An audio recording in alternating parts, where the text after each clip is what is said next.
Okay. Shall we wait till 5:30 exactly o'clock?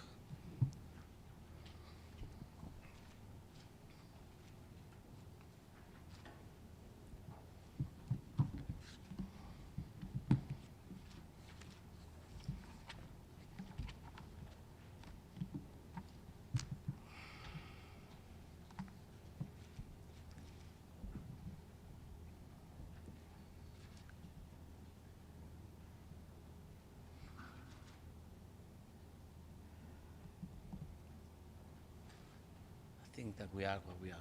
Okay. Good afternoon, everyone.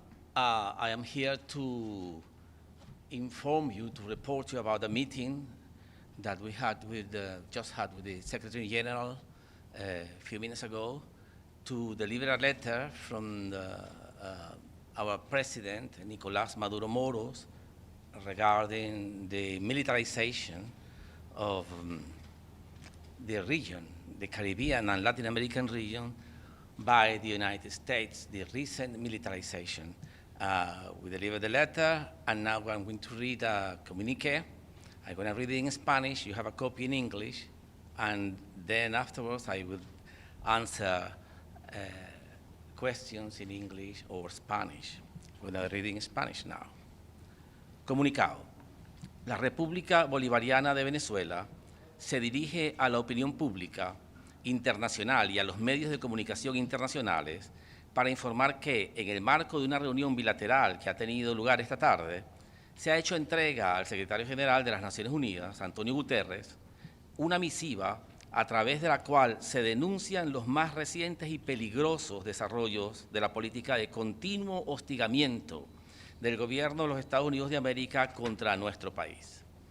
En dicha comunicación, así como en la reunión recientemente concluida, el gobierno venezolano ha dejado claro que estas agresiones del gobierno de los Estados Unidos de América, que han venido escalando en los últimos años a través de la promulgación e ilegal aplicación de medidas coercitivas unilaterales, de campañas de descrédito, de desconocimiento de nuestras instituciones legítimas y judicialización con fines políticos, ha alcanzado hoy un nivel de hostilidad y amenaza sin precedentes, especialmente tras el reciente despliegue de fuerzas militares estadounidenses en el Caribe.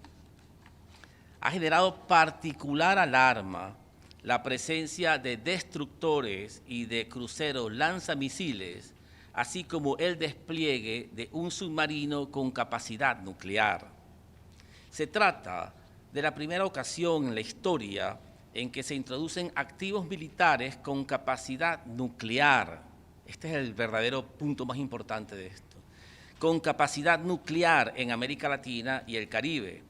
Una acción que viola abiertamente el Tratado de Tlatelolco, instrumento que estableció desde 1968 la desnuclearización de nuestra región y que obliga a los Estados Unidos de América, en virtud de los protocolos primero y segundo, de los cuales es parte contratante, a respetar la declaratoria de nuestra América Latina y Caribeña como una zona libre de armas nucleares desde el río Bravo hasta la Tierra del Fuego.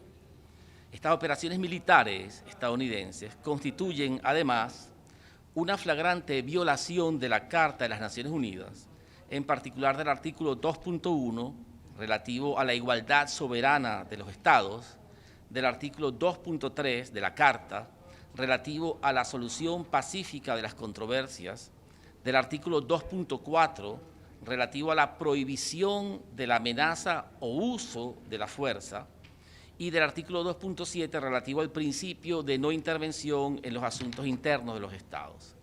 Asimismo, desconocen de manera patente la proclama de la Comunidad de Estados Latinoamericanos y Caribeños, CELAC, que declaró nuestra región en el año 2014 como una zona de paz.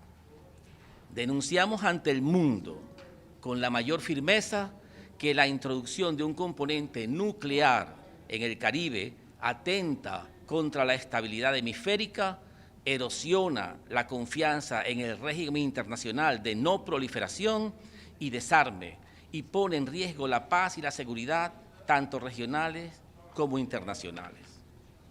La República Bolivariana de Venezuela reitera su inquebrantable compromiso con el derecho internacional, con la solución pacífica de las controversias y con el respeto a la soberanía de las naciones y los pueblos. Al mismo tiempo, insta una vez más al Secretario General de las Naciones Unidas a asumir, en el marco de sus competencias y responsabilidades, la defensa activa de los valores y principios fundamentales de la Carta de las Naciones Unidas, exhortando de manera rotunda al gobierno de los Estados Unidos de América a cesar de una vez por todas sus acciones hostiles y sus amenazas, y a respetar la soberanía, la integridad territorial y la independencia política de Venezuela. La historia y los pueblos del mundo no aceptarían la inacción de la comunidad internacional frente a una amenaza de esta magnitud. Venezuela, fiel a los preceptos de su diplomacia bolivariana de paz, reafirma que no constituye una amenaza para nadie. La verdadera amenaza a la estabilidad de la región es la presencia militar y de armamento nuclear estadounidense en el Caribe. Por último, enfatizamos que nuestro país y nuestro pueblo jamás aceptará la imposición de la fuerza ni la vulneración de sus derechos inalienables, incluyendo a la libre determinación. Nueva York, 28 de agosto del 2025. Ahora sí estoy abierto a preguntas.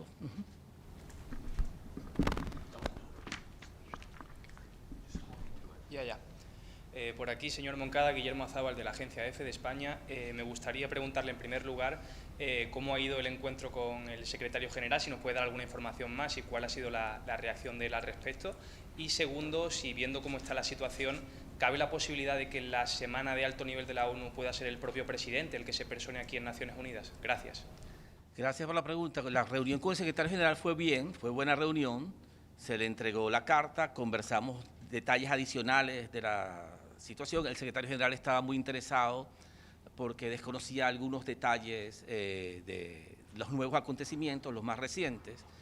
No se trata simplemente de unos 8 barcos, como han venido diciendo. Ahora introducen el elemento nuclear, que es totalmente violatorio del Tratado de Tlatelolco y del compromiso, aunque Estados Unidos no es firmante del Tratado de Tlatelolco, sí es firmante de los protocolos del Tratado de Tlatelolco, que consiste en que las potencias nucleares, que tienen armas nucleares, se comprometen a no usar esas armas nucleares ni a enviarlas a la región, no usarlas ni amenazar, no nada más eso, sino a no llevar armas nucleares a una región desnuclearizada. Estados Unidos está violando su propia obligación, su propia palabra, con una región que no tiene armas nucleares y está poniendo en riesgo no nada más la desnuclearización, sino la seguridad de la región. El secretario general desconocía este último acontecimiento. De igual modo, señalamos que en otras circunstancias anteriores, aquí en la vocería por parte de la ONU, se habla de que las dos partes deben desescalar. Nosotros no estamos escalando nada. Aquí el único que está escalando y amenazando y calentando la retórica, haciendo una campaña terrorista de propaganda guerrerista, son los Estados Unidos de América. Entonces, yo creo que el secretario general ha sido bien informado y nosotros le solicitamos, como lo decimos acá, que opine abiertamente acá o por cualquier vía que él considere conveniente, de manera oficial, acerca de estas graves violaciones a la seguridad de toda la región, porque el interés en que esta región sea no nuclear es de todos los países, no nada más de Venezuela, ¿no? La segunda pregunta no puedo responderla, es una decisión del presidente si él se hará presente o no en la asamblea en el próximo septiembre. Sí. Es importante para nosotros venir a denunciar esto a todas partes, eso sí creo que queda claro. Y el próximo septiembre será una gran oportunidad para nosotros para informar personalmente a todos los altos funcionarios que van a venir acá. Mr. Ambassador, Edith Lederer from the Associated Press. You're calling on the Secretary General to call on the United States to stop this hostile action and threats. Are you planning to ask the Security Council to take any action? So far, no. This is an important question if we are going to ask the Security Council to take any action. So far, no. Why? Because so far are just words, rhetoric, threats. Although we take these threats very seriously, we are informing all members of the Security Council about this grave and serious situation, but we are just waiting for new developments. It's it's an escalation, just announcing 8 warships with capacity to bomb Venezuela in any part of Venezuela, and now they are saying that they are sending a nuclear submarine. That this submarine is a new, it's ridiculous to think that they are fighting drug trafficking with nuclear submarines. Does Venezuela have any evidence that these American vessels are actually nuclear armed?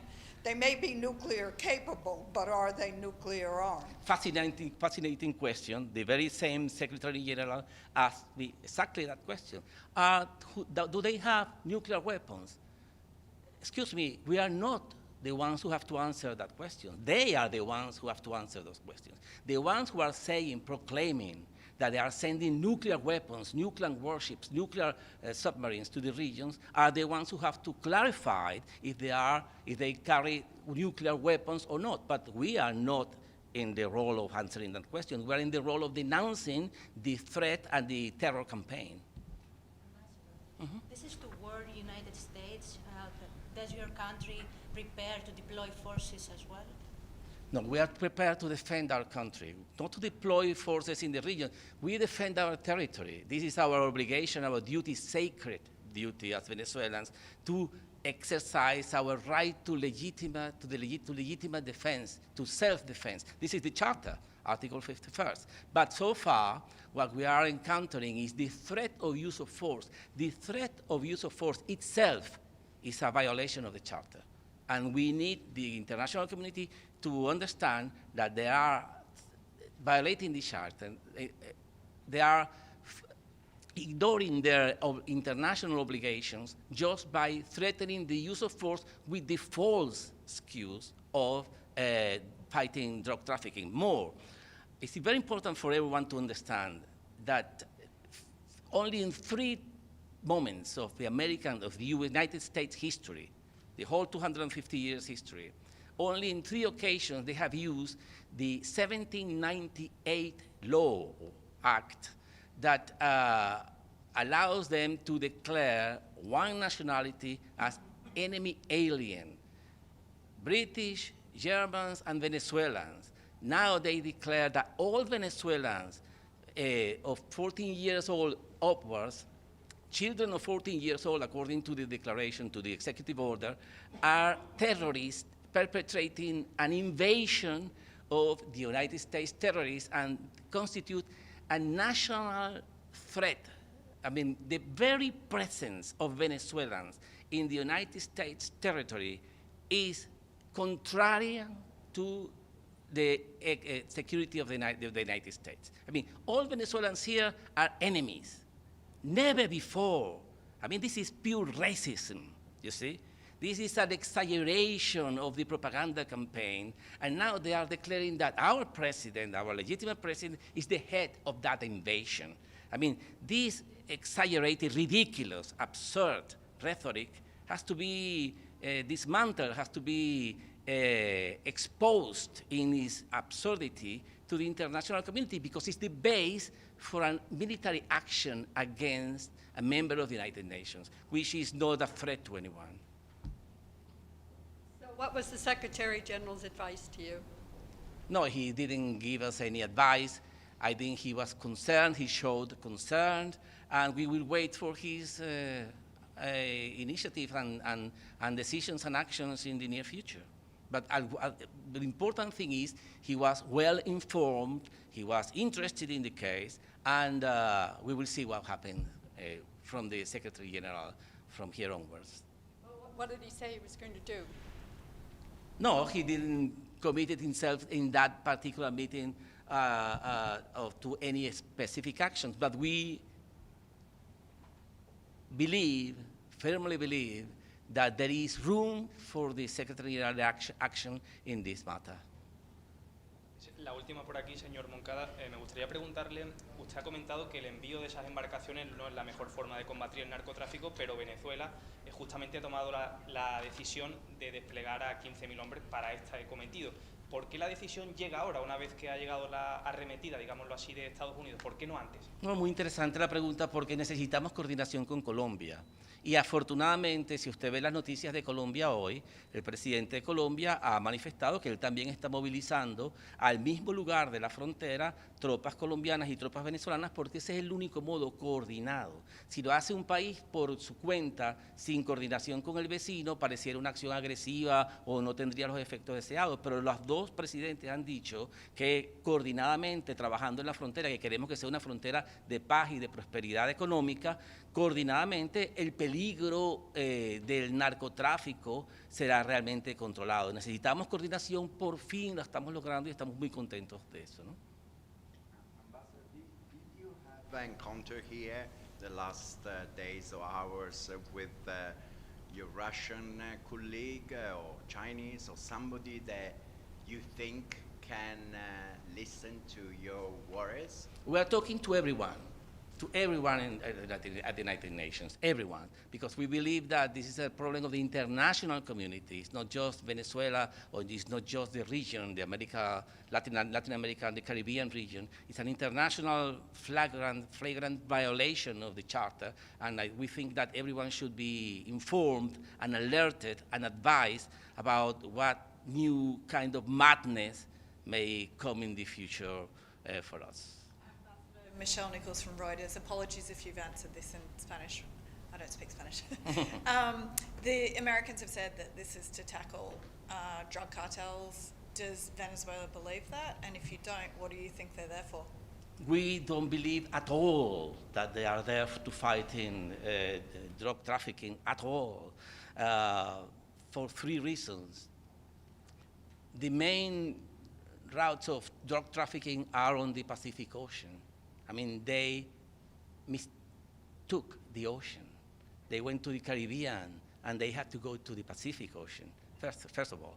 Second, Venezuela is not a drug producer. We are free of cultivation. Venezuela is free of laboratories. We are not a drug processing country. And of course, that is true, we are part of the roots of drug trafficking, but if you take into account the proportions, we are less than 5% of the drug traffic running around the world. Venezuela is a minuscule part of the whole thing. This is a narrative which is being fabricated just for the purpose of justify an intervention against a legitimate president in a Latin American country. If they really want to fight drug trafficking, they should begin here, and not just with the drug cartels, also with the pharmaceutical corporations who sold legally drugs, Oxycontin, and the rest of them. Big corporations, rich people, tens of billions of dollars corporations killing thousands of young Americans every single year, 70,000 every single year. I studied this society. We know the big corporations selling drugs on the pharmacies, I mean, legally, not just the drug cartels. Why don't begin by that? But we are also absolutely willing to cooperate, but to cooperate as we are doing with Colombia, as we are doing with any other country, which is not trying to bomb us. So can you, sorry, just for our viewers and readers out there, can you just repeat again what you think the real intention of the Americans The real is? intention of America, they declared themselves. They said that they do not recognize our president as the legitimate president of our country. They said that Venezuela is perpetrating an invasion of the American U.S. territory. They said that all Venezuelans in the United States are contrary to the national security of this country. They say that all Venezuelans, every single one of them, older than 14 years old, is an enemy, alien enemy, and has to be expelled from this country. And they said that the head of this massive invasion against this country is our president, and is a fugitive, they said it themselves today, and has to be punished. And they put a $50 million reward for our president. I mean, it's clear what they are trying to say. It's a coup d'etat. It's what they said, what they did in 1990s in Panama, what they tried to do to Nicaragua, what they did in Iraq, what they did in Libya. I mean, it's a massive operation, propaganda operation, to justify what the experts call kinetic action, meaning military intervention in a country which is a sovereign and independent country and is no threat to anyone. Thank you. Well, Thanks, thank you very much Ambassador. indeed. Thank you. Grateful for any further